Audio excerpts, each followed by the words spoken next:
오늘 이 시간에는 지혜가 부족할 때라는 제목으로 하나님의 말씀을 전하도록 하겠습니다. 지난 주일 우리는 믿음의 시련을 견뎌내야 하는 이유에 관한 말씀을 함께 나누었습니다. 믿음으로 살고자 하는 모든 성도에게는 언제나 믿음의 시련이 찾아온다는 것입니다. 이때 우리가 가져야 하는 태도가 무엇이었습니까? 온전히 기쁘게 여기라 라고 그렇게 말씀하셨습니다. 왜냐하면 믿음의 시련 속에 담겨 있는 하나님의 계획과 섭리가 있기 때문입니다. 그리고 믿음의 시련이 우리에게 주는 유익은 믿음의 시련을 통해 우리가 인내를 배우게 되고 온전하고 구비하여 조금도 부족함이 없는 성숙한 신앙과 인격을 가진 사람으로 우리를 굳건히 세워 주실 것이기 때문입니다. 그러므로 저와 여러분이 우리에게 찾아오는 믿음의 시련을 견뎌내는 믿음의 성도가 되시기를 예수님의 이름으로 축원드립니다. 오늘 우리가 읽은 본문의 말씀은 지난 주일에 이어서 그렇다면 믿음의 시련을 견뎌낼 때 그 과정 속에 우리가 절실히 지혜가 부족함을 경험할 때, 이 문제가 찾아왔는데 그 문제를 어떻게 해결해야 될지 알지 못할 때 우리가 어떻게 해야 하는지 그 비결을 오늘 본문은 우리에게 가르쳐 주고 있습니다. 여러분, 일반적으로 세상 사람들은 지혜가 부족하고 어떤 어려움의 문제가 찾아왔을 때 그 문제를 어떻게 해결하나요? 대부분의 사람은 자기의 살아온 삶의 방식을 따라 그 문제를 해결하는 것을 볼 수가 있습니다. 어떤 사람은 과거의 경험과 지식을 동원해서 그 문제를 해결합니다. 또 어떤 사람은 사람에게 찾아가서 그 문제를 해결하고 도움을 받습니다. 여러분, 심지어 예수 믿지 않는 사람의 경우에는 너무 답답하고 힘드니까 밤새 폭주를 마시면서 잠시 그 힘든 상황을 이겨보려고 애를 쓰는 것도 볼 수가 있습니다. 그럼에도 불구하고 일이 풀리지 않을 때 사람들은 어떤 마음의 생각이 듭니까? 결국에는 염려와 걱정에 사로잡혀서 이러다가 내 인생 끝나는 것 아닌가, 이런 두려움이 그 마음을 사로잡게 된다는 것입니다. 어떤 사람이 사업에 실패를 해서 너무나 고통 가운데 있다가 목사님에게 찾아와서 이렇게 물었습니다. 목사님, 제가 이번에 열심히 노력했음에도 불구하고 사업에 실패를 해버리고 말았습니다. 이제 살아갈 용기조차도 나지를 않습니다. 그러니 제가 어떻게 하면 좋겠습니까? 목사님이 가만히 생각을 하다가 그에게 종이 한 장을 내어주면서 이렇게 말했습니다. 종이 앞면에는 선생님이 잃어버린 것이 무엇인가를 한번 써보시고, 종이 뒷면에는 아직도 선생님에게 남아있는 것이 무엇인지 한번 써보시기를 바랍니다. 그러자 그는 대뜸 종이 앞면에다가 사업이라고 적었습니다. 그리고는 볼펜을 내려놓고 가만히 기다리고 있는 것입니다. 그래서 그 모습을 보고 목사님이 그에게 묻습니다. 잃어버린 것이 사업 외에 없습니까? 그러자 그는 고개를 끄덕이면서 그렇다고, 사업 외에는 잃어버린 것이 없다고. 그러자 목사님께서 그러면 종이 뒤편을 넘기셔서 그곳에 아직도 선생님에게 남아있는 것이 무엇인가를 생각하며 한번 적어보시기를 바랍니다. 그런데도 이분이 그대로 앉아 있는 것입니다. 그래서 목사님이 묻습니다. 왜 안 쓰십니까? 그러자 그가 쑥스러운 듯이 이렇게 대답을 하는 것입니다. 뭐 남아있는 게 별로 있어야 적지요. 목사님은 그의 말을 듣고 이렇게 말합니다. 그러면 제가 몇 가지 질문을 드릴 테니 한번 대답을 해보시기 바랍니다.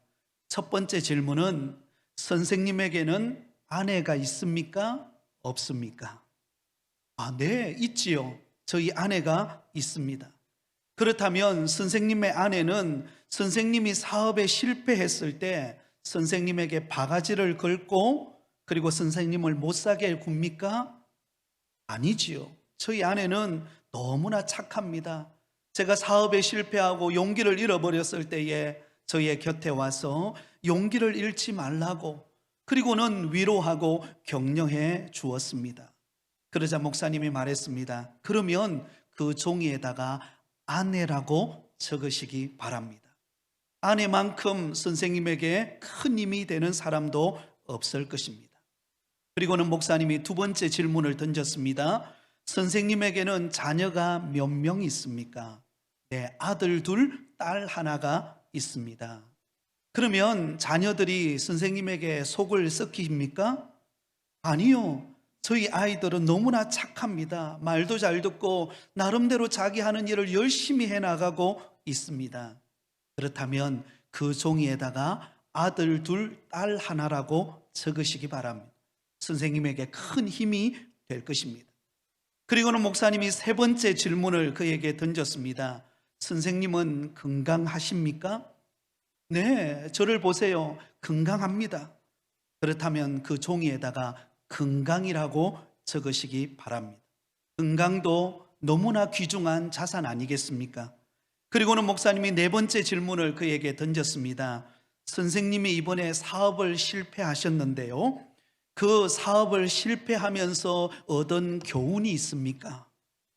왜 없겠습니까? 이번에 사업을 실패하면서 많은 교훈을 얻었습니다. 그러면 생각나는 대로 그 종이에다가 한번 적어보시기 바랍니다. 그리고는 그곳에 적기 시작했습니다. 그리고는 목사님이 이제 마지막 다섯 번째 질문을 그에게 던졌습니다. 선생님은 하나님을 믿으십니까? 네, 믿지요. 어릴 때부터 저는 신앙생활을 해왔고 힘들 때마다 하나님을 의지하면서 오늘까지 왔습니다. 제가 하나님을 믿지 않는다면 오늘 왜 목사님을 찾아왔겠습니까? 그렇다면 선생님 그 종이에다가 하나님이라고 적으시기 바랍니다. 그러자 목사님은 그 종이를 받아들고 그 선생님 앞에서 이런 결론을 내렸습니다. 선생님, 제가 보기에는 선생님이 낙심할 이유가 하나도 없는 것 같습니다. 잃어버린 것은 한 가지지만 아직도 선생님에게 남아있는 것은 이렇게 많지 않습니까? 그리고 이런 것도 있지만 그것을 통하여 귀중한 삶의 지혜를 배우지 않으셨습니까? 그리고 무엇보다도 선생님에게는 살아계신 하나님이 계시지 않습니까? 그러니 용기를 잃지 마시고 다시금 힘을 내셔서 하나님을 의지하면서 주어진 일을 감당하시기 바랍니다. 위로를 받은 거예요. 그리고는 이 선생님이 그 목사님의 말을 듣고 그때부터 용기를 내어서 재기하여서 성공하게 되었다고 합니다. 사랑하는 성도 여러분, 혹시 이 자리에 나와 하나님 앞에 예배드리는 여러분에게 찾아온 믿음의 시련은 무엇입니까? 너무나 힘들어서 너무나 잃어버린 것 때문에 속상하고 낙심하고 계시지는 않습니까? 그러나 여러분, 낙심하지 마시기 바랍니다. 막막한 상황 때문에 주저앉지 마시기 바랍니다.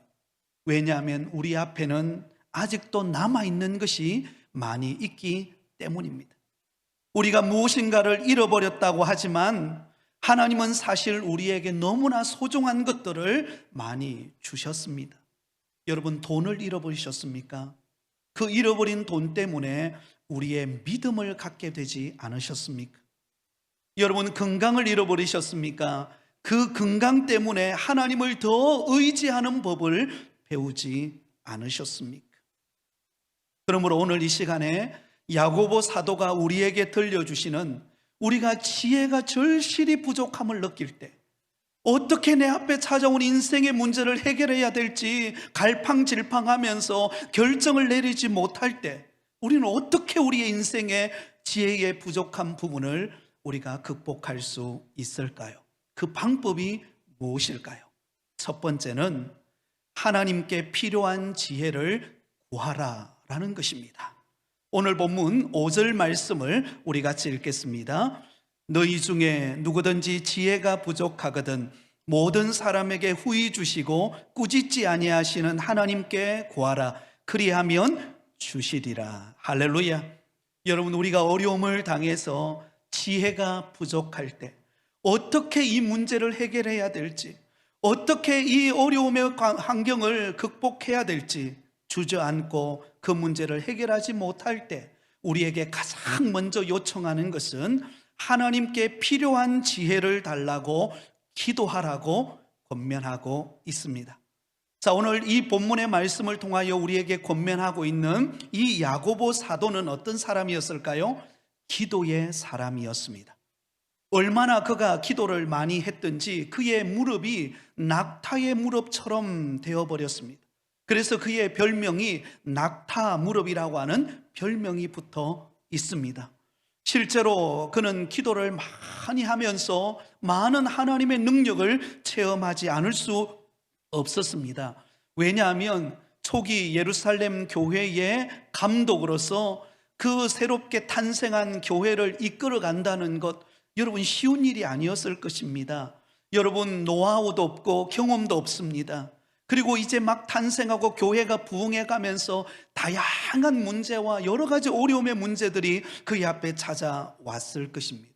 그런 상황 속에서 그의 지혜로는, 자신의 지혜로는 도저히 그 교회를 이끌어갈 수 없기에 하나님 앞에 철저히 낙타 무릎을 꿇듯이 무릎을 꿇고 하나님 앞에 기도함으로 그 위기와 어려움을 극복해 나갔던 기도의 사람, 그가 누구인가? 바로 야고보 사도였습니다. 그러므로 야고보 사도는 우리에게 지혜가 부족할 때, 어떻게 해야 될지 갈팡질팡하고 흔들릴 때 하나님 앞에 우리의 필요를 간구하며 기도하라고 권면하고 있습니다.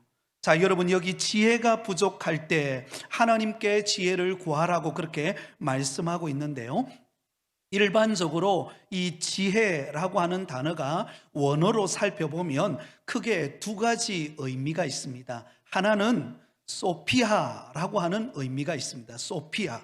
이 소피아라고 하는 말은 인간의 사고나 지성으로부터 나오는 것이 아니라 하나님께로부터 내려오는 지혜를 말합니다. 위로부터 내려오는 지혜를 일컬어서 소피아라고 그렇게 말합니다. 그리고 또 다른 하나의 지혜가 있는데요, 그노시스라고 하는 지혜가 있습니다.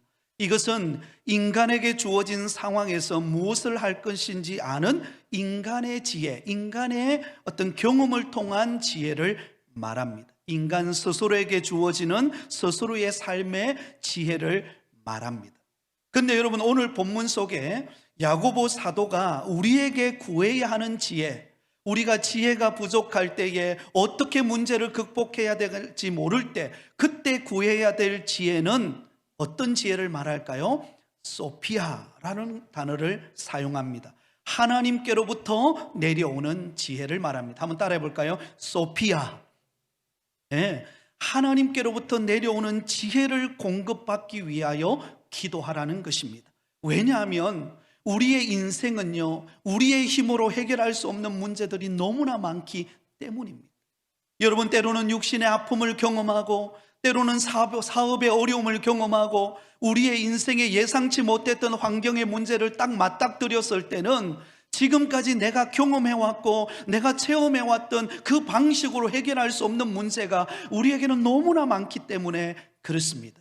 그때 우리가 구해야 될 지혜는 무엇입니까? 소피아, 하나님께로부터 내려오는 지혜, 위로부터 내려오는 지혜를 하나님 앞에 구해야 한다라는 것입니다. 성경에 나오는 인물 중에 특히 지혜를 구하여 복을 받은 사람이 있습니다. 너무나 잘 아는 솔로몬이죠. 솔로몬은 아주 젊을 때 이스라엘의 제3대 왕이 되었습니다. 여러분, 그가 젊어서 왕이 되어서 나라를 다스리려고 하니 너무나 지혜가 부족한 것입니다. 그래서 자신이 젊은 나이에 왕이 된 것이 너무나 감사해서 기보아 산에 올라가서 하나님 앞에 일천번제를 드립니다. 그 일천번제를 드리는 그 솔로몬의 모습을 하나님이 너무나 기뻐하시고는 그에게 나타나셔서 내가 네게 무엇을 줄고 너는 구하라 라고 그렇게 요청하죠. 그때 솔로몬이 하나님께 구한 것이 무엇입니까? 바로 지혜였습니다. 소피아, 하나님께로부터 내려오는 지혜, 백성들을 재판하고 다스릴 때 선악을 분별할 수 있는 지혜를 달라고 하나님 앞에 구하게 됩니다. 그 구하는 솔로몬의 기도가 하나님의 마음이 합한 거예요.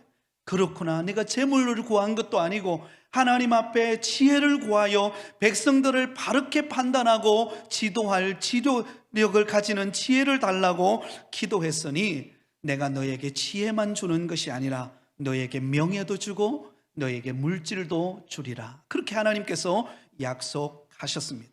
지혜의 소문을 들었던 세계 각국에 퍼져 있는 많은 사람들이 솔로몬에게로 찾아왔습니다. 스바의 여왕도 찾아왔고 천하 왕들이 솔로몬의 지혜를 구하면서 그에게 찾아왔죠. 그에게 올 때 그냥 옵니까? 예물을 가지고 옵니다.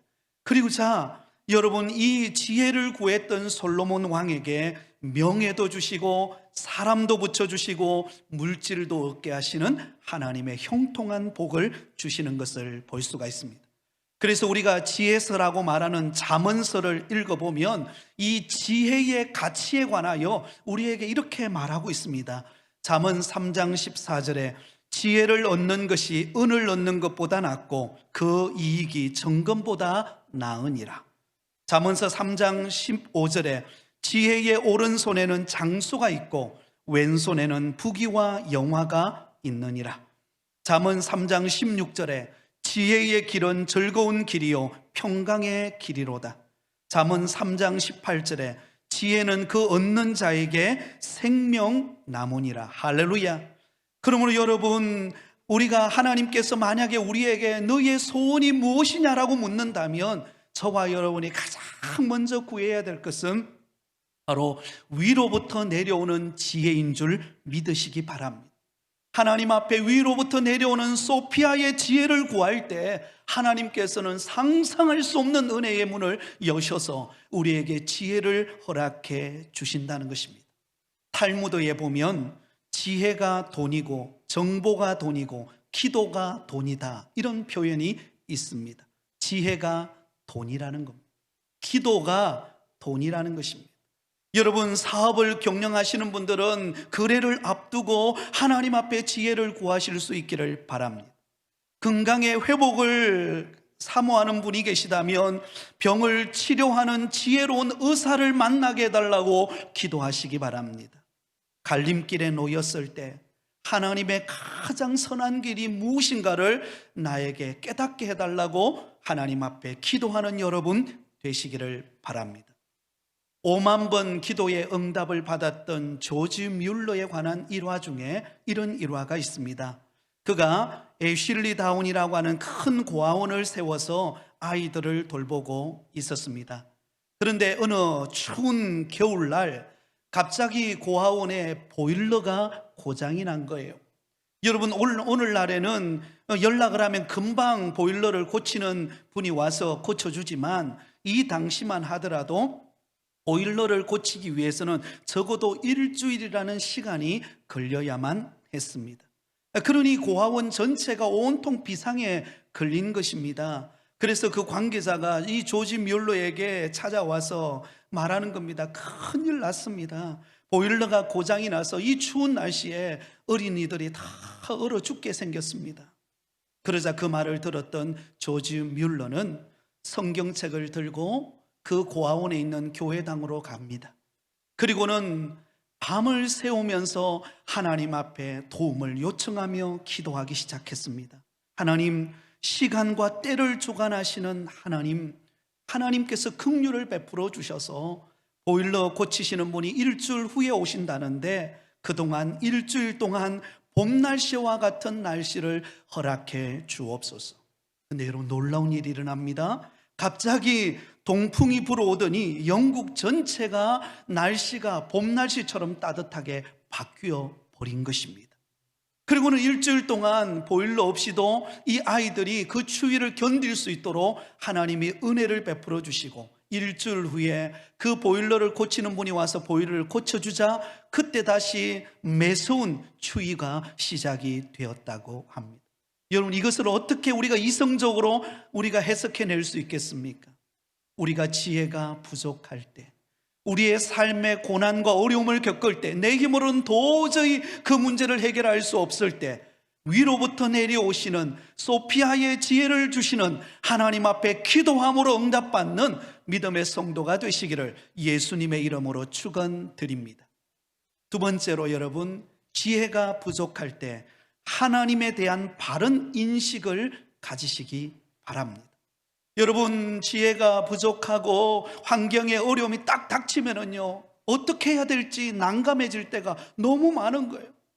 마음속에는 끊임없이 이 낙심과 절망이 찾아오고 환경은 변하지 않고, 그럴 때 두려워질 때 우리는 쉽게 믿음을 잃어버리기가 쉽습니다. 그때 야고보 사도는 우리와 함께 하시는 하나님이 어떤 분인가를 바르게 인식하라고 말하고 있습니다. 5절 중반절에 보면 이렇게 말합니다. 모든 사람에게 후히 주시고 꾸짖지 아니하시는 하나님이라고 말하고 있습니다. 한번 따라해 보겠습니다. 모든 사람에게 후히 주시고 꾸짖지 아니하시는 하나님. 자, 여러분, 그 하나님을 기억하라는 것입니다. 여러분, 지혜가 부족할 때 우리가 믿고 섬기는 하나님이 모든 사람에게 후히 주시고 꾸짖지 아니하시는 분이 나의 하나님이시라는 사실을 잊지 말라는 것입니다. 여러분, 먼저 모든 사람에게 후히 주시는 하나님을 말씀하고 있습니다. 여러분, 여기 후히 주신다라고 하는 이 말씀은 제한 없이 주신다, 아낌없이 주신다라는 것을 말합니다. 여러분, 야고보 사도가 만난 하나님은 어떤 하나님이었을까요? 겸손히 하나님 앞에 나와 무릎을 꿇고 도움을 요청할 때 하나님은 후히 주시고 제한이 없이 아낌없이 채워주시는 하나님이심을 그는 경험했습니다. 그러므로 우리에게 어려움이 닥쳐오고 우리의 지혜가 부족할 때 우리에게 후히 주시기를, 넘치도록 주시기를 원하시는 분이 하나님이심을 알고 그 하나님을 믿고 간구하라고 말하고 있습니다.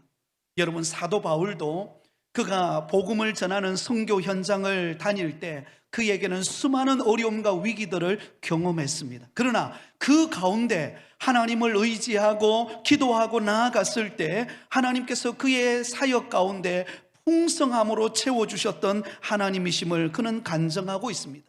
디모데전서 6장 17절에 오직 우리에게 모든 것을 후히 주사 누르게 하시는 하나님이라고 고백하고 있습니다. 여러분, 저는 가끔 집에서 아내가 음식을 만들고 있다가 제가 좀 도와주려고, 많이 도와주진 않지만 도와주려고 이렇게 밥을, 주걱으로 밥을 펄 때가 있습니다. 그러면 우리 아이들과 함께 식사를 할 때에 주걱으로 밥을 퍼는데요, 제가 굉장히 밥을 펄 때 밥그릇이 있으면 그 밥그릇에다가 밥을 굉장히 많이 퍼요. 나도 모르게 퍼지더라고요. 이게 아마 부모의 마음일 겁니다. 그리고는 밥을 퍼는데요, 여러분 기억나시나요? 옛날에 일하시는 분들이 먹는 이 밥그릇이 있으면 이만큼 올라오게 하는 밥 있잖아요. 그 밥을 이렇게 퍼서 우리 아이들의 자리에 놓습니다. 그러면 아이들이 기겁을 합니다. 아빠, 우리 이렇게 안 먹어요. 덜어달라는 거죠. 그런 모습을 보면서 제가 그런 생각을 했습니다.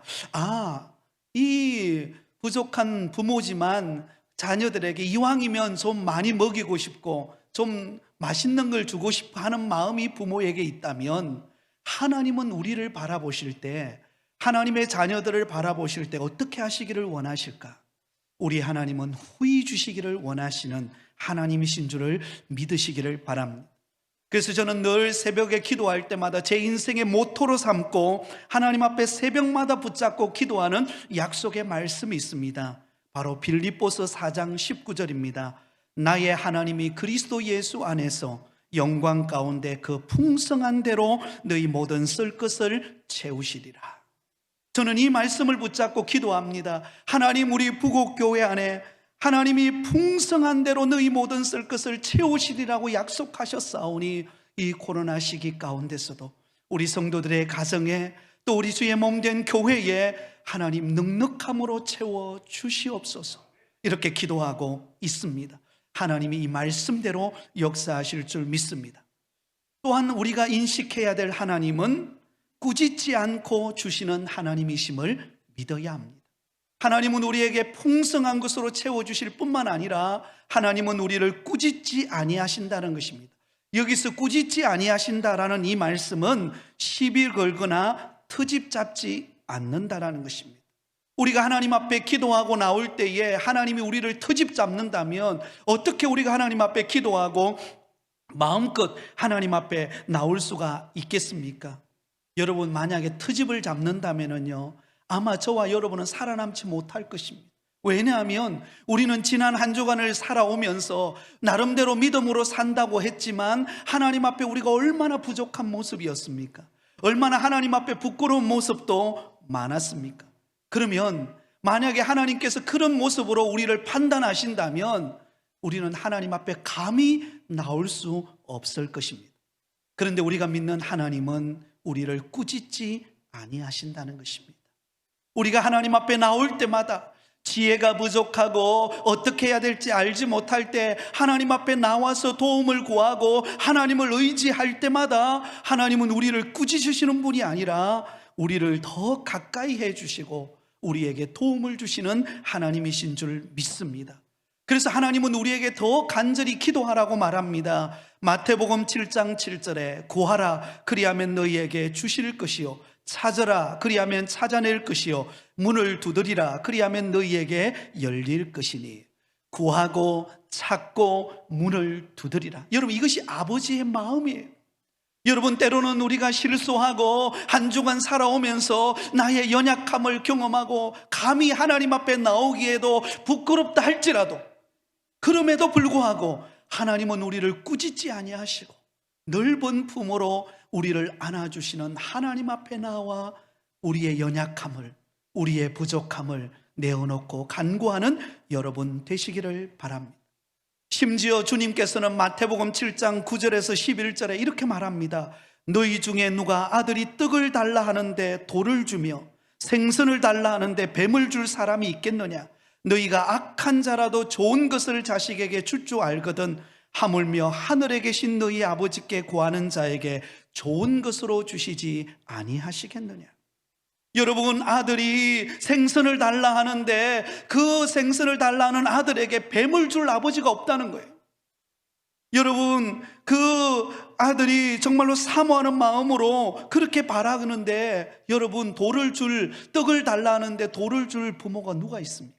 악한 부모라도 자식에게 좋은 것을 주기를 원하신다면 우리를 사랑하사 독생자 예수 그리스도를 아낌없이 내어주기까지 우리를 사랑하사 우리를 하나님의 자녀 삼아주신 그 사랑으로 오늘도 우리를 꾸짖지 아니하시고 우리를 품어주시고 위로하시고 얼마나 힘드냐고, 믿음의 실현의 과정 속에서 얼마나 지쳐있냐고 힘을 내라고 우리에게 다가오시는 그 따뜻한 주님의 음성을 들으실 수 있는 저와 여러분 되실 수 있기를 바랍니다.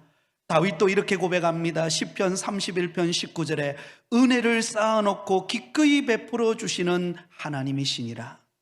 사도 바울은 로마서 8장 32절에 자기 아들을 아끼지 아니하시고 우리 모두를 위해 내어주신 분이 어찌 그 아들과 함께 모든 것을 우리에게 선물로 거저 주시지 않겠느냐. 사랑하는 여러분, 우리는 부족합니다. 우리는 실수합니다. 그러나 연약하고 부족해도 주님 앞에 나오면 우리를 기꺼이 받아주시고 우리를 위로하시고 용기를 주시는 좋으신 하나님이심을 믿으시기 바랍니다. 그래서 제가 말씀을 생각할 때 우리가 여러분 옛날에 많이 불렀던 찬양, 여러분 이 찬양 기억하시죠? 좋으신 하나님, 좋으신 하나님, 참 좋으신 나의 하나님. 우리가 믿는 하나님은 좋으신 분이십니다. 우리에게 후히 주시고 꾸짖지 아니하시는 그 하나님 앞에 나아와서 도움을 구하는 저와 여러분 되시기를 바랍니다. 마지막 세 번째는 오늘 본문에 우리가 지혜가 부족할 때는 오직 믿음으로 구하고 조금도 의심하지 말라라고 말씀합니다. 조금도 의심하지 말라. 우리 6절에서 8절까지 말씀을 우리 한 목소리로 같이 읽도록 하겠습니다. 시작. 오직 믿음으로 구하고 조금도 의심하지 말라. 의심하는 자는 마치 바람에 밀려 요동하는 바다 물결 같으니 이런 사람은 무엇이든지 주께 얻기를 생각하지 말라. 두 마음을 품어 모든 일에 정함이 없는 자로다. 자, 여기 보시면 우리가 하나님 앞에 후히 주시고 꾸짖지 아니하시는 하나님 앞에 믿음으로 구하되 조금도 의심하지 말라라고 그렇게 말씀하고 있습니다. 여러분, 시련 가운데 고난 가운데 있으면 우리 마음에 찾아오는 것이 무엇입니까? 의심입니다. 누구에 대한 의심이죠? 하나님에 대한 의심입니다. 과연 하나님이 우리 가정을 사랑하시나? 하나님이 우리 가정을 사랑하신다면 왜 이런 시련과 아픔과 이 고난을 우리 가정에 허락하시는가? 라는 의심이 우리 마음에 밀려 들어오게 됩니다. 그리고는 기도하면서도 우리 마음에 이런 생각이 듭니다. 지금 이렇게 간절히 기도해도 하나님 정말 이 기도 들어주실까? 환경을 보면, 상황을 보면 전혀 바뀐 게 없는데 과연 하나님이 이 기도를 들어주실 것인가? 라고 하면서 우리는 자주자주 의심에 사로잡혀 낙심할 때가 있습니다. 그런데 오늘 성경에 보면은요, 의심하지 말라는 거예요. 조금도 의심하지 말라는 것입니다. 왜냐하면 의심하는 마음은요, 마치 파도 치는 것과 같아요. 여러분, 바닷가에 가보면 파도가 치지 않습니까? 그러면 바람이 이리 불면 이렇게 파도가 치고 저렇게 불면 저렇게 파도를 치게 됩니다. 우리 마음에 의심이 탁 밀려 들어오면은요, 조금 환경이 좋아지면 내 마음이 좀 괜찮아져요. 그런데 다시 힘든 문제가 내 마음에 확 밀려오면은요, 환경이 찾아오면 그냥 주저앉아 버리는 우리의 연약함을 발견하게 됩니다. 그러므로 여러분, 하나님을 의심하지 말라는 거예요. 하나님은 우리의 모든 형편을 알고 계시기 때문에 마침내 우리에게 복을 주시고 은혜 주시기 위하여 이 믿음의 시련의 과정을 통과하게 하신다라는 것을 믿고, 하나님을 믿는 그 믿음, 하나님을 신뢰하는 그 신뢰를 결코 놓치지 마시기를 바랍니다. 어느 날 제자들이 배를 타고 갈릴리 바다를 건너가다가 예수님이 물 위를 걸어오시는 장면을 보게 되었습니다. 처음에는 예수님이 유령이 아닌가 그런 생각을 했죠. 그런데 가까이 다가올수록 그들이 늘 따라다녔던 예수님이에요. 근데 그 예수님이 갈릴리 바다 위를 걸어오시는 것입니다. 그 모습을 지켜보았던 시몬 베드로의 마음속에 믿음이 생긴 거예요. 예수님도 걷는다면 나도 걸을 수 있지 않겠나? 그리고는 예수님에게 요청합니다. 예수님, 나도 이 물 위를 걷게 해 주십시오. 예수님이 그를 초청합니다. 물 위를 걸어오라. 그러자 베드로가 물 위를 탁 걷으니까 진짜 걸어지는 거예요. 너무너무 신나는 거예요. 그런데 그렇게 신나게 걷다가 바다를 내려다보니까 그 바다가 출렁출렁거리면서 바람에 의해서 출렁거리는 그 모습을 보고 갑자기 의심이 찾아온 것입니다. 두려움이 찾아온 것입니다.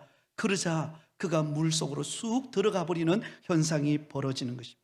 그때 예수님께서 시몬 베드로를 건져주시면서 그에게 말합니다. 믿음이 적은 자여 어찌하여 의심하였느냐? 여러분, 우리의 인생에 불어오는 수많은 인생의 광풍과 어려움과 시련 가운데 바람이 불어오면 나도 모르는 사이에 두려움이 찾아오고 의심이 찾아오고 낙심이 찾아옵니다. 그러나 여러분, 두려워하지 마시고 전능하신 하나님, 그분이 나를 붙들고 계심을 믿으시기를 바랍니다. 어떤 상황 가운데서도 나와 함께 하고 계심을 놓치지 마시기 바랍니다. 제가 앞에서 언급했던 보아의 아버지였던 조지 뮬러에 관한 이야기를 하고 말씀을 맺으려고 합니다. 여러분, 이 조지 뮬러는요, 역사상 가장 기도의 응답을 많이 받았던, 우리가 잘 아는 5만 번 이상의 기도 응답을 받았던 사람이 조지 뮬러입니다. 그가 신학교를 졸업하고 난 이후에 영국 브리스톨 애슐리 다운에 고아원을 세우게 됩니다. 하나님의 부르심을 받아서 고아원을 세우게 됩니다. 그 고아원에서 2,000명이 넘는 고아들을 기도하면서 그들을 키워냅니다. 그리고 그의 일생이 93세가 되기까지, 그의 하나님의 부르심을 받은 때가 93세였는데요 93세가 되기까지 그는 15만 병의 고아들을 먹이고 하나님의 사랑을 전하는 고아의 아버지로서의 역할을 감당하게 되었습니다. 그런데 이 조지 뮬러가 처음에 고아원을 문을 열 때, 고아원을 시작할 때 그가 가진 것이라고는요 너무나 작은 것이었습니다. 선물 받은 접시 3개, 쟁반 28개, 물 1병, 컵 1개, 소금병 받침 3개, 칼 4개, 포크 4개, 채소를 깎는 강판 하나, 이것이 전부였습니다. 그가 처음에 고아원을 시작할 때는 너무나 미미하고 그가 가진 것은 겨우 해봤자 이런 것들 뿐이었습니다. 그러나 그는 하나님에 대한 신뢰하는 믿음을 가졌습니다. 내게 능력 주시는 자 안에서 내가 모든 것을 할 수 있느니라. 그 하나님을 믿고 그는 기도로 승부한다. 사람의 도움을 구하지 않고 하나님 앞에 기도하면서 하나님이 공급해 주시는 은혜로 이 고아들을 내가 먹여 살리겠다, 그런 마음의 각오를 합니다. 그리고는 이 조지 뮬러가 물질적인 어려움이 찾아왔을 때 그는 늘 이런 고백을 했다고 합니다.